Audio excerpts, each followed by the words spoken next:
আমরা দেখব তারেক রহমানের আসলে বাংলাদেশে বিচার প্রতিষ্ঠার সেই সদিচ্ছাটা আছে কিনা। এখন আজকে আমরা অভিযোগটা দায়ের করেছি, ভিডিও ফুটেজে বিশ্লেষণ করা হবে।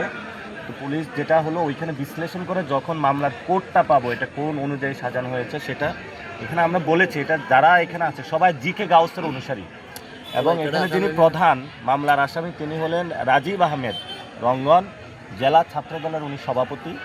দ্বিতীয়ত যিনি আছেন আরিফুজ্জামান রিয়াদ, উনি বৃন্দাবন কলেজের সেক্রেটারি ছাত্রদলের।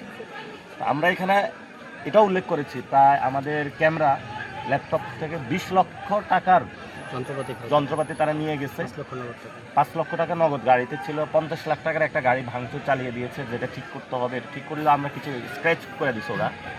আর সেখানে যেভাবে উড়ে উড়ে তারা এসে সন্ত্রাসী হামলা করছে, এগুলো পুরো বাংলাদেশের মানুষ প্রত্যক্ষ করেছে, ভিডিও আছে। আমরা দেখব তারেক রহমানের আসলে বাংলাদেশে বিচার প্রতিষ্ঠার সেই সদিচ্ছাটা আছে কিনা। এটা একটা টেস্ট কেস, সেই টেস্ট কেসে তারেক রহমান আশা করি যে পাস করবেন।